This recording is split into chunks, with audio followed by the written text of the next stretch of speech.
Hello everyone. In today's session, we are going to discuss about how to use array in user defined function. अब last session में हमने देखा था कि main function में हमने एरे क्रिएट किया था, वहीं पे उसमें डेटा स्टोर किया था और सेम फंक्शन में ही हमने उसका डेटा डिस्प्ले किया था। अब यहाँ पर जो डेटा डिस्प्ले वाला प्रोसेस है ये हमें कहाँ करना है, यूजर डिफाइंड फंक्शन में। मीन्स एरे हम क्रिएट कहाँ करेंगे, मेन फंक्शन में एरे क्रिएट करेंगे, बट उसका डेटा डिस्प्ले हम यूजर डिफाइंड फंक्शन के थ्रू करेंगे। ठीक है, तो अब यहाँ पर हमें ये जो डिस्प्ले वाला प्रोसेस है इसको यहाँ से रिमूव करना है। तो इस केस में हमने क्या किया हुआ है कि मेन फंक्शन में एक एरे क्रिएट कर दिया, देन उस एरे का डेटा हमने यूजर से एक्सेप्ट करके एरे में स्टोर कर दिया। मतलब मेमोरी डायग्राम में अगर हम लोग यहाँ पर देखें तो यहाँ पर हमारे पास एक एरे है। फर्स्ट हमने एक एरे क्रिएट किया है इस लाइन पे। कितने ब्लॉक्स का एरे क्रिएट किया है, 5 ब्लॉक्स का एरे क्रिएट किया है। तो ये 5 ब्लॉक्स का एक एरे क्रिएट होगा। अब जैसे कि लास्ट सेशन में हमने डिस्कस किया था कि एरे के इंडिविजुअल वैल्यू को एक्सेस करना है तो इंडेक्स कंपाइलर हमें अलोकेट करता है इंडिविजुअल वैल्यू को एक्सेस करने के लिए। और जो एरे बनता है ये कंटिन्यूअस मेमोरी अलोकेशन होता है। तो फर्स्ट ब्लॉक का एड्रेस अगर 100 है तो नेक्स्ट होगा 104, नेक्स्ट होगा 108, देन 112, देन 116। इस तरीके से ये एड्रेस रहेंगे।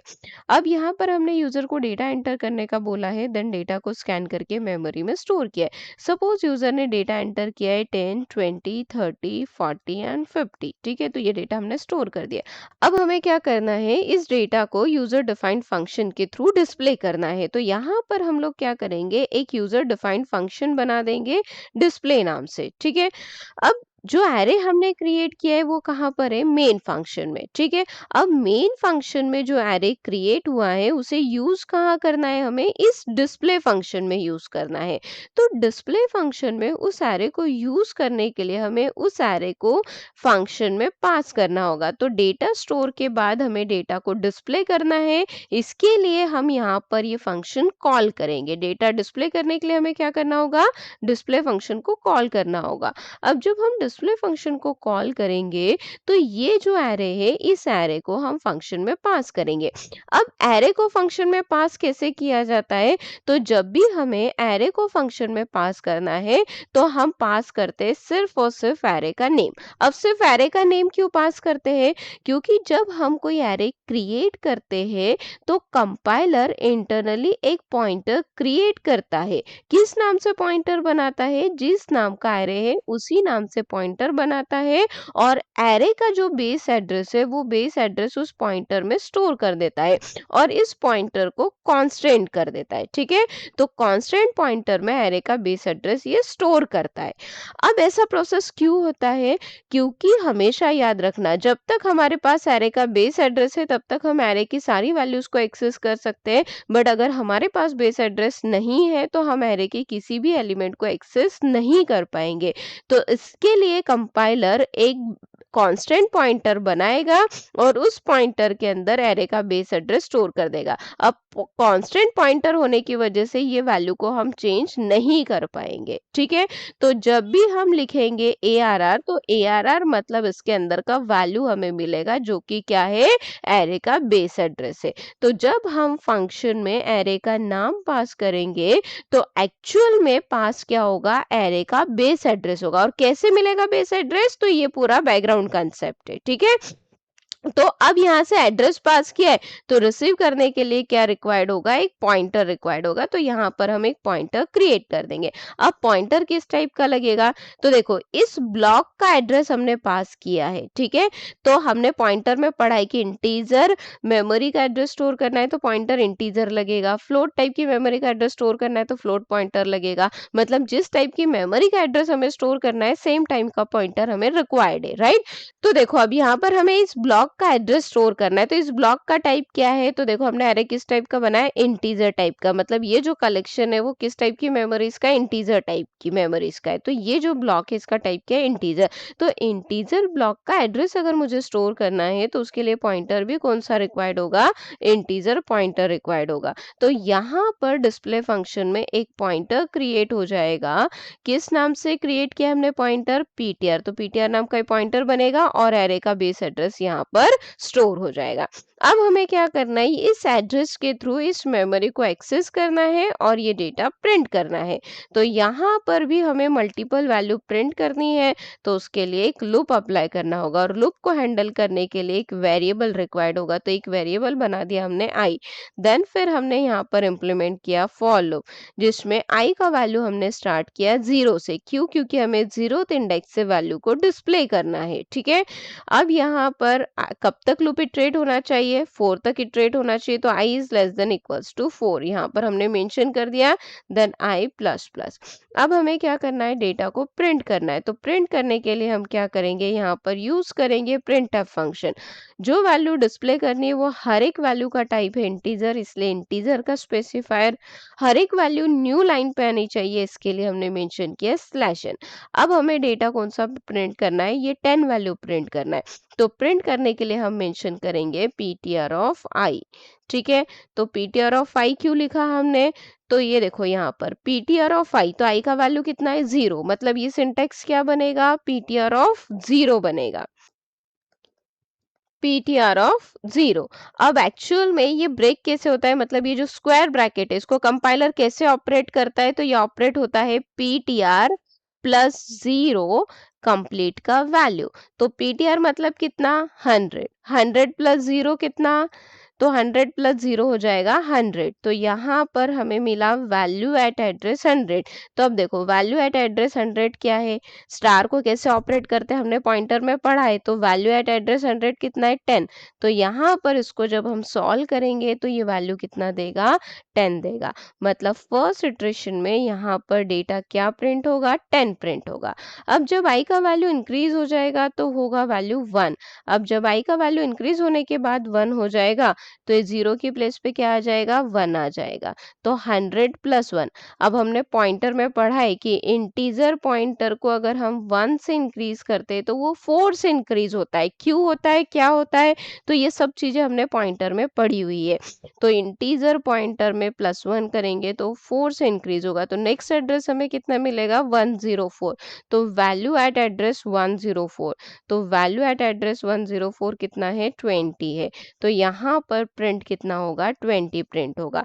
तो इस लूप के सेकेंड इटरेशन में वैल्यू कितना प्रिंट हो जाएगा, 20 वैल्यू प्रिंट होगा। देन फिर i का वैल्यू इंक्रीज होगा तो i का वैल्यू कितना हो जाएगा, 2 हो जाएगा। तो 2 is less then 4, yes condition is true, condition true है। तो यहाँ पर क्या होगा, ptr ऑफ 2 का वैल्यू प्रिंट होगा। तो ptr ऑफ 2, तो ptr ऑफ 2 यहाँ पर आ जाएगा, राइट। यहाँ पर कितना हो गया, पीटर ऑफ 2। तो यहाँ पर अब 100 में +2 करेंगे तो ये कितने से इंक्रीज होगा, 8 से इंक्रीज होगा। तो वैल्यू एट एड्रेस 108। तो वैल्यू एट एड्रेस 108 कितना है, 30। तो यहाँ पर प्रिंट क्या होगा, 30 प्रिंट होगा। तो इस तरीके से 1 बाय 1 हमें वैल्यू मिलेगी। ठीक है, अब ये फंक्शन कोई वैल्यू रिटर्न नहीं कर रहा है तो इसका रिटर्न टाइप क्या होगा, फंक्शन का रिटर्न टाइप होगा वॉइड। ठीक है, चलो अब पूरे कोड को हम लाइन बाय लाइन समझते हैं कि फाइनल एग्जीक्यूशन इसका किस तरीके से होगा। ठीक है, तो अब सबसे पहले अगर मैं बात करूं इस लाइन की, तो सबसे पहले कर्सर कहाँ पर आएगा, मेन फंक्शन में आएगा और एक एरे क्रिएट होगा। तो ये एरे क्रिएट हो जाएगा। एरे क्रिएट होने के बाद एक आई वेरिएबल क्रिएट होगा। तो अब आई वेरिएबल क्रिएट होने के बाद हमने यूजर को एक मैसेज दिया है वैल्यूज एंटर करने के लिए। अब यूजर क्या करेगा, वैल्यूज एंटर करेगा। तो लूप के थ्रू हमने क्या किया है, 1 बाय 1 5 वैल्यूज स्कैन किए। तो यहाँ पर ये लूप 5 टाइम्स इटरेट होगा। Then 1 by 1 user value enter करेगा तो वो वैल्यू को हम कंसोल से पिक करके कहाँ स्टोर करेंगे, इस मेमोरी में स्टोर करते जाएंगे, एरे में स्टोर करते जाएंगे। ठीक है, अब डेटा स्टोर होने के बाद हमने क्या किया है, डिस्प्ले फंक्शन को कॉल किया है। तो डिस्प्ले फंक्शन कॉल होगा और यहाँ पर पास क्या किया है हमने, एरे का बेस एड्रेस पास किया है। तो एरे का नेम मतलब बेस एड्रेस, कैसे, तो ये प्रोसेस हमने यहाँ पर देखा। ठीक है, तो यहाँ पर बेस एड्रेस पास होगा, वो बेस एड्रेस हमने काय में रिसीव किया, पीटीआर में रिसीव किया। पीटीआर में रिसीव करने के बाद डिस्प्ले फंक्शन में भी हमने क्या किया है, एक वेरिएबल क्रिएट किया है आई वेरिएबल। अब यहाँ पर आई वेरिएबल का वैल्यू कितना दिया है हमने, 0 दिया है। ठीक है, 0 is less then 4, 4 yes condition is true, condition true है तो कर्सर यहाँ पर आएगा और पीटीआर ऑफ 0 का वैल्यू प्रिंट करेगा। तो पीटीआर ऑफ 0 पे वैल्यू कितना है 10, तो 10 वैल्यू मिलेगा। अब पीटीआर ऑफ 0 कैसे ऑपरेट होगा, तो यहाँ पर हमने ये पूरा प्रोसेस देखा कि किस तरीके से PTR of 0 PTR of 1 operate होगे। ठीक है, तो यहाँ पर पीटीआर ऑफ 0 से क्या मिल जाएगा हमें 10, तो 10 कंसोल पे डिस्प्ले हो जाएगा। 10 डिस्प्ले होने के बाद आई वेरिएबल में इंक्रीमेंट होगा, तो आई वेरिएबल का वैल्यू कितना हो जाएगा 1 हो जाएगा। अब यहाँ पर हम चेक करेंगे 1 is less then 4 yes condition is true, condition true है तो नेक्स्ट पीटीआर ऑफ 1 का वैल्यू प्रिंट करेगा। तो पीटीआर ऑफ 1 का वैल्यू कंसोल पे प्रिंट हो जाएगा 20। 20 वैल्यू प्रिंट होने के बाद आई वेरिएबल में इंक्रीमेंट होगा, तो आई का वैल्यू कितना हो जाएगा 2 हो जाएगा। अब वैल्यू 2 होने के बाद यहाँ पर चेक करेंगे 2 is less then 4 yes condition is true, condition true है तो यहाँ पर हम पीटीआर ऑफ 2 का वैल्यू प्रिंट करेंगे। तो पीटीआर ऑफ 2 का वैल्यू कितना है 30, तो 30 प्रिंट हो जाएगा। 30 प्रिंट होने के बाद आई वेरिएबल में इंक्रीमेंट होगा, तो आई का वैल्यू कितना आ जाएगा 3 आ जाएगा। 3 आ जाएगा तो कंडीशन चेक करेंगे 3 is less then 4 yes condition true, condition true है तो पीटीआर ऑफ 3 का वैल्यू हम प्रिंट करेंगे। तो पीटीआर ऑफ 3 पे कितना वैल्यू है 40, तो कंसोल पे प्रिंट कितना हो जाएगा यहाँ पर 40 प्रिंट हो जाएगा। 40 प्रिंट होने के बाद आई वेरिएबल में इंक्रीमेंट होगा, तो आई का वैल्यू अब हो जाएगा 4। 4 वैल्यू होने के बाद कंडीशन चेक करेंगे, तो कंडीशन अगेन क्या है ट्रू है। ट्रू है तो कर्सर यहाँ पर आएगा और पीटीआर ऑफ 4 का वैल्यू प्रिंट करेगा। तो पीटीआर ऑफ 4 का वैल्यू कितना है 50, तो 50 प्रिंट होगा। 50 प्रिंट होने के बाद आई वेरिएबल में इंक्रीमेंट होगा, तो आई का वैल्यू कितना हो जाएगा 5। जैसे ही वैल्यू 5 होगा तो ये कंडीशन क्या हो जाएगी फॉल्स हो जाएगी। कंडीशन फॉल्स होगी तो कर्सर कहाँ पर आ जाएगा लूप के बाहर, और इस तरीके से ये फंक्शन का प्रोसेस जो है वो कंप्लीट हो जाएगा। ठीक है, अब ये फंक्शन हमने सी लैंग्वेज में बनाया है, तो सी लैंग्वेज में जब हम फंक्शन बनाते हैं तो फंक्शन को डिक्लेयर करना भी मैंडेटरी होता है। तो यहाँ पर हम क्या करेंगे डिस्प्ले फंक्शन को डिक्लेयर कर देंगे। तो यहाँ पर हमने दे दिया फंक्शन का रिटर्न टाइप, फंक्शन का नेम, और यहाँ पर हम दे देंगे फंक्शन का रिसीविंग पैरामीटर। तो फंक्शन का रिसीविंग पैरामीटर क्या है इंटीजर पॉइंटर, तो ये हमने दे दिया। देन सेमीकोलन, तो यहाँ पर हमने क्या किया इस फंक्शन को डिक्लेयर कर दिया।